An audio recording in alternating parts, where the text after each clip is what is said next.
Assalamualaikum warahmatullahi wabarakatuh.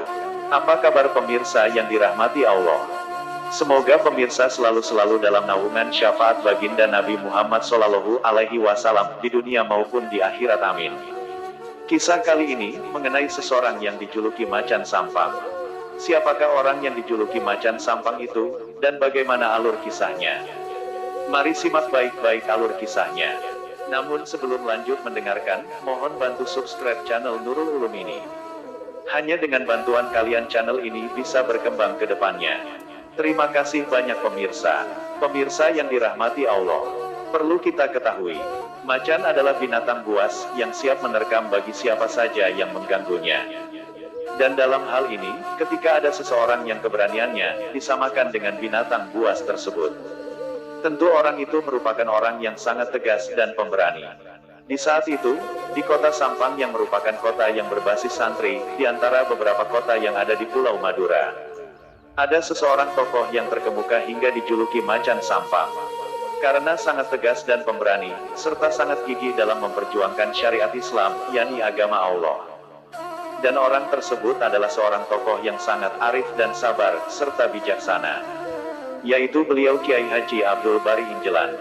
Lalu bagaimana alur kisahnya, sehingga Kiai Haji Abdul Bari dijuluki Macan Sampang? Pemirsa yang dirahmati Allah, mari simak dengan memakai hati dan pikiran yang jernih.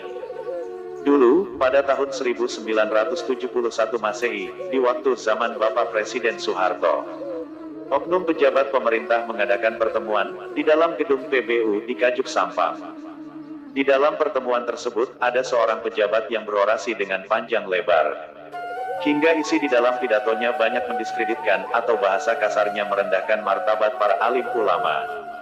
Dan sebelum acara selesai, Kiai Haji Abdul Bari mengecam pejabat tersebut dan berdoa. Dan isi dari doa beliau adalah mencaci maki pemerintah Sampang dan menentang berorasi pejabat, karena sudah merendahkan martabat para alim ulama. Dan katakanlah mereka tidak sejalur dengan syariat Islam. Lalu setelah acara doa selesai, apakah yang terjadi? Ternyata tak ada satupun dari pejabat pemerintah yang dapat menangkis ucapan Kiai Haji Abdul Bari. Malah semua pejabat merasa malu. Akan tetapi mereka marah, sehingga mereka mempunyai inisiatif ingin membunuh Kiai Haji Abdul Bari. Kejadian itu pada saat malam hari tiba sekitar jam 11 istiwa. Tapi sebelum mereka merencanakan pembunuhan, mereka memantau lokasi pondok pesantren Darut Tauhid Injelan. Setelah itu aparat mampir ke rumah kepala desa Panggung, yaitu Haji Abdullah. Ternyata kedatangan mereka ke rumah kepala desa, semata-mata meminta petunjuk untuk bisa membunuh Kiai Haji Abdul Bari Injelan. Setelah aparat pergi, bapak kepala desa menyuruh anaknya yang bernama Marjui. Dikala itu Marjui disuruh abahnya menuju ke kediaman Kiai Haji Abdul Bari untuk memberitahu tentang kedatangan rombongan aparat yang ingin membunuh beliau. Saat itu Kiai Haji Abdul Bari ada di dalam masjid. Setelah Kiai Haji Abdul Bari mendengar kabar tersebut, beliau masuk ke kamar yang tidak terkunci, lebih tepatnya kamar yang di belakang masjid. Dan sekarang kamar tersebut sudah dijadikan kamarnya para asatid. Setelah rombongan para aparat alias para keparat sampai ke lokasi pondok, mereka langsung menuju ke kediaman Kiai Haji Abdul Bari. Dan di kediaman tersebut semua majelis keluarga dikumpulkan dalam satu kamar. Betapa kejamnya para aparat Algojo ini, sebab saat itu Nyai Hamidah yang lagi hamil malah ditampar. Lalu ditanyakan, kemana Abdul Bari, ucap para keparat ini. Kemudian beliau Nyai Hamidah menjawab, saya tidak tahu. Akhirnya pimpinan aparat atau keparat ini memberi perintah kepada bawahannya untuk mencari Kiai Haji Abdul Bari dan berkata, jika melihat Abdul Bari langsung tembak saja. Setelah itu mereka membentuk kelompok dan menuju ke masjid. Mereka memeriksa di setiap tempat yang ada di masjid maupun di belakang masjid.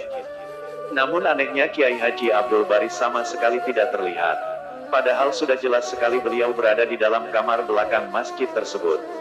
Dan beliau yakin bahwa Allah yang akan melindunginya. Karena Allah masih sayang kepadanya supaya tetap mengkokohkan dan memperluas syariat Islam.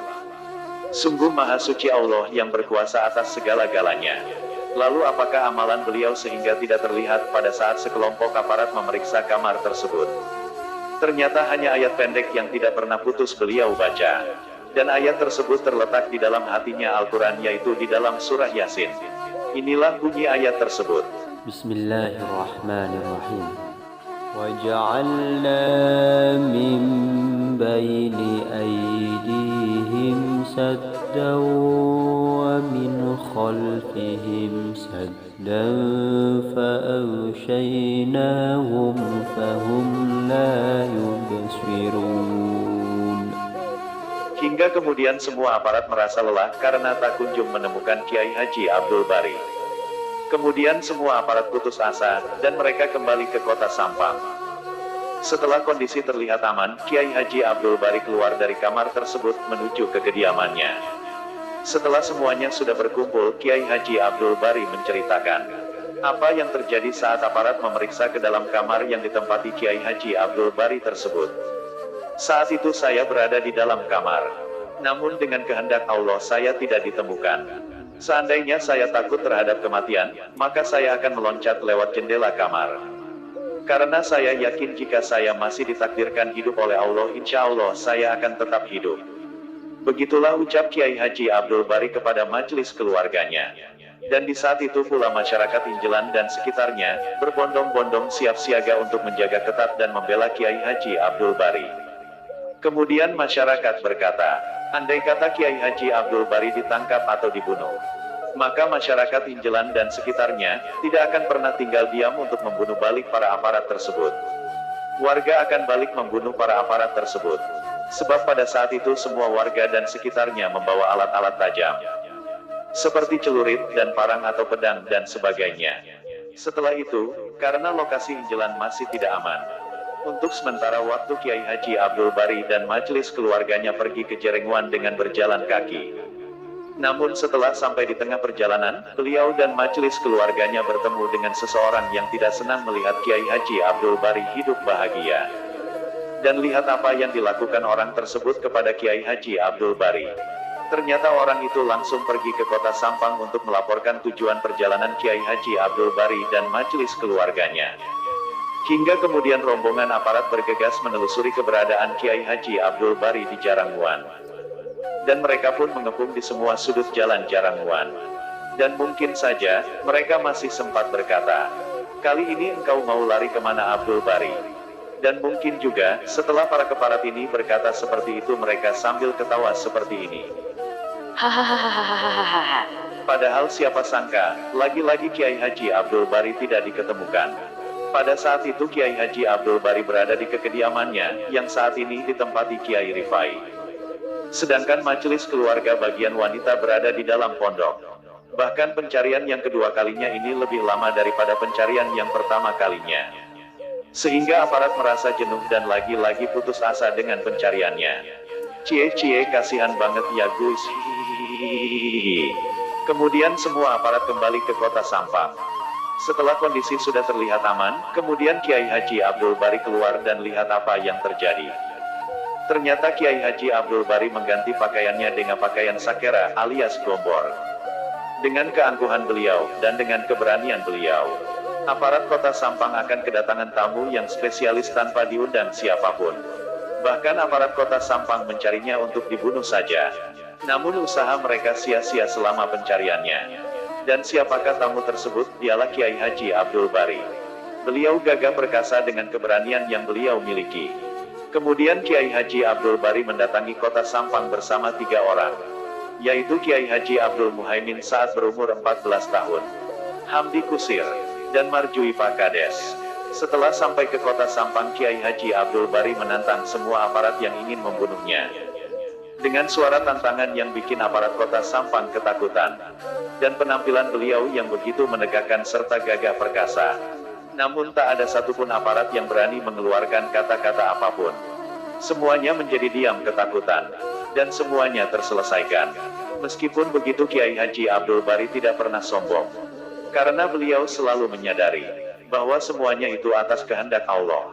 Tanpa kehendaknya siapapun tidak akan bisa sedemikian. Dan begitu banyak amalan-amalan yang beliau baca serta istiqomah dalam mengamalkannya. Terlebih istiqomah atas melaksanakan ibadah seperti sholat berjamaah dan lain sebagainya. Pemirsa yang dirahmati Allah, sampai di sini dulu kisahnya. Pemirsa yang dirahmati Allah, semoga kita semua mendapatkan barokah beliau Kiai Haji Abdul Bari. Dan semoga kita semua diakui bahwa kita semua adalah santrinya beliau. Sehingga kita semua dapat berkumpul di dalam pimpinan beliau ila yaumil qiyamah, amin Allahumma amin. Jika pemirsa merasa bermanfaat atas kisah Kiai Haji Abdul Bari ini, apa salahnya jika bantu subscribe channel Nurul Ulum Qola ini, dan like videonya. Supaya kami makin semangat mempaparkan kisah-kisah yang bermanfaat untuk kisah yang selanjutnya. Terima kasih banyak pemirsa. Kurang lebihnya wallahu alam bisawab. Wassalamualaikum warahmatullahi wabarakatuh.